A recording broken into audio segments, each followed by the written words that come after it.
Good evening student. आज हम लोग सर्वनाम के बारे में पढ़ेंगे। सर्वनाम यानी कि प्रोनाउन। तो आइए बच्चों सर्वनाम की परिभाषा के बारे में जानते हैं। तो सर्वनाम की परिभाषा,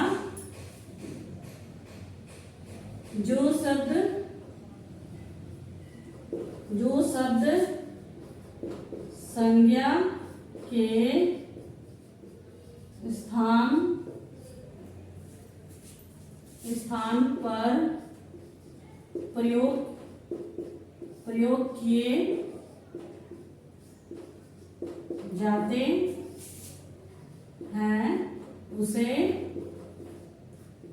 सर्वनाम कहते हैं। इसे सर्वनाम कहते हैं। इसे सर्वनाम कहते हैं। जैसे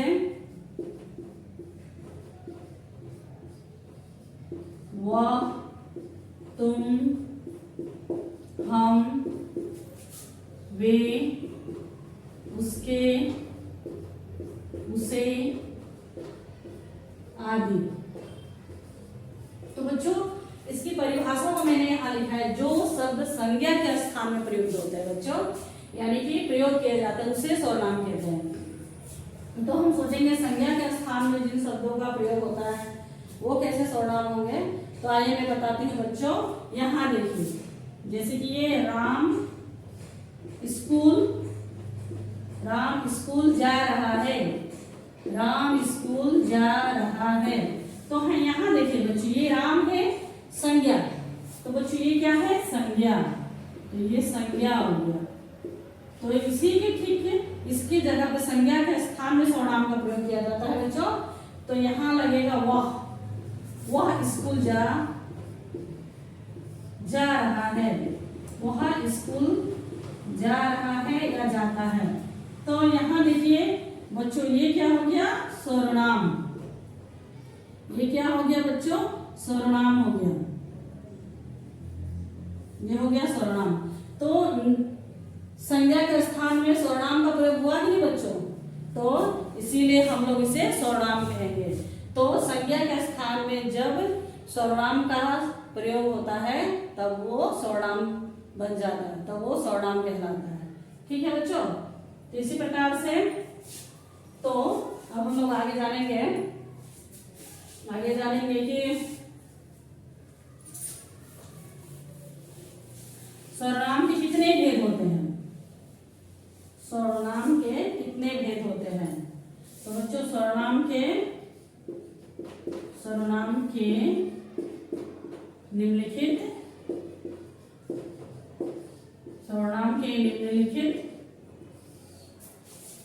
5 भेद होते हैं। सर्वनाम के निम्नलिखित 5 भेद होते हैं।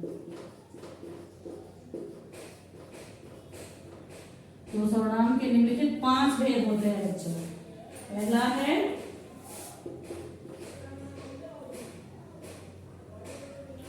सर्वनाम के 5 भेद होते हैं। पहला है इसका जो 5 भेद होते हैं, पहला है पुरुषवाचक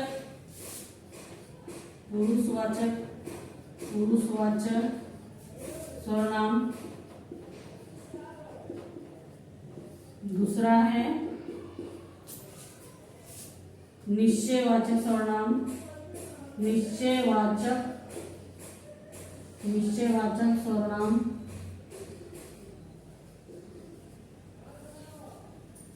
तीसरा है अनिश्चयवाचक।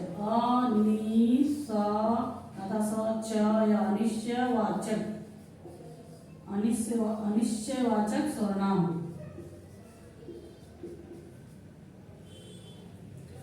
पहला है पुरुषवाचक सर्वनाम, दूसरा है निश्चयवाचक सर्वनाम, तीसरा है अनिश्चयवाचक सर्वनाम और चौथा है संबंधवाचक सर्वनाम।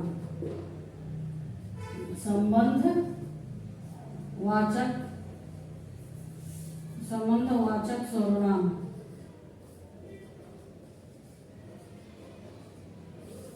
और पांचवा है प्रश्नवाचक सर्वनाम। प्रश्नवाचक सर्वनाम। तो तो बच्चों यहाँ देखिए हमने जाना कि सर्वनाम की परिभाषा क्या होती है। जो शब्द संज्ञा के स्थान में प्रयोग किए, संज्ञा के स्थान पर प्रयोग किए जाते हैं या प्रयुक्त किए जाते हैं उसे सर्वनाम कहेंगे। उदाहरण में आप लोगों ने देखा वह, तुम, हम, वे, आप, उसके, तो ये इस प्रकार के ये जो है शब्द जो है सर्वनाम उदाहरण होंगे। तो यहाँ हम लोगों ने कैसे सर्वनाम संज्ञा के स्थान पर सर्वनाम का प्रयोग किया जाता है उसको जाना। उसके बाद आता है कि सर्वनाम के कितने भेद होते हैं। तो सर्वनाम के निम्नलिखित 5 भेद होते हैं। 5 भेद होते हैं सर्वनाम का। पहला है पुरुषवाचक सर्वनाम, दूसरा है निश्चयवाचक सर्वनाम, तीसरा है अनिश्चयवाचक सर्वनाम, उसके बाद चौथा है संबंधवाचक सर्वनाम, अंतिम भाग है प्रश्नवाचक सर्वनाम। तो बच्चों इसके बाद मैं आपको सर्वनाम के किस प्रकार से सर्वनाम का प्रयोग किया जाता है वाक्यों में उसके बारे में बताऊंगी। ठीक है बच्चों, तो कुछ यहाँ मैं प्रश्न दे रही हूँ, आप उसे कीजिएगा।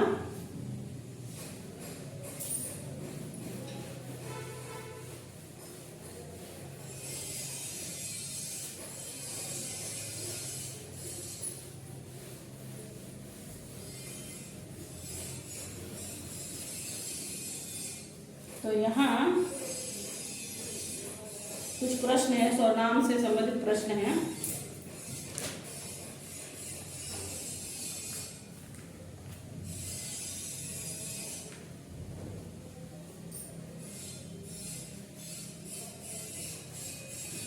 तो बच्चों देखिए यहाँ प्रश्न है,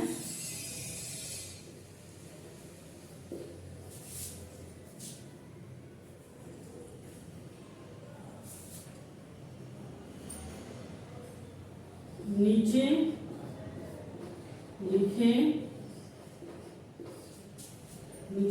वाक्यों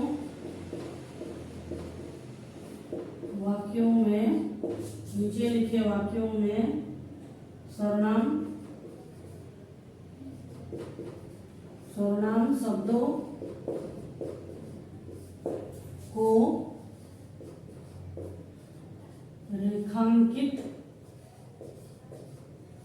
रेखांकित कीजिए।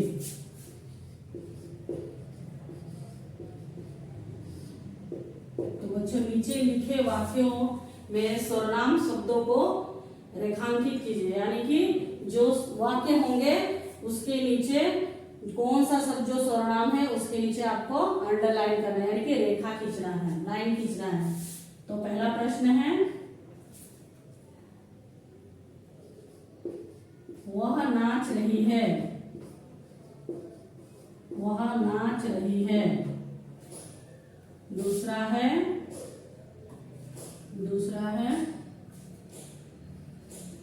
वे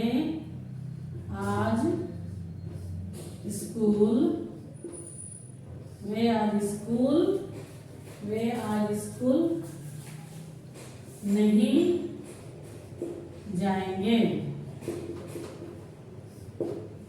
उसके बाद है वे आज स्कूल नहीं जाएंगे।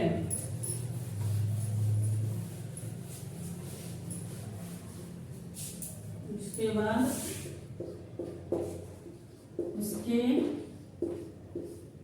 पिताजी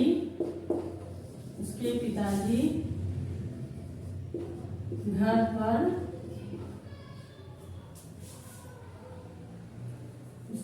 घर में नहीं हैं।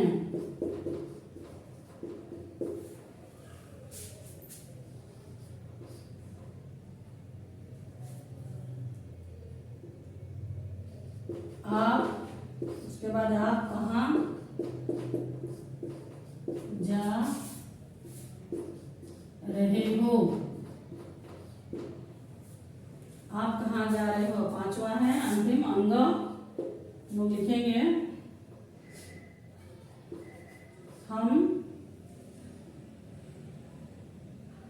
हम सभी बाजार जा रहे हैं। हम सभी बाजार जा रहे हैं।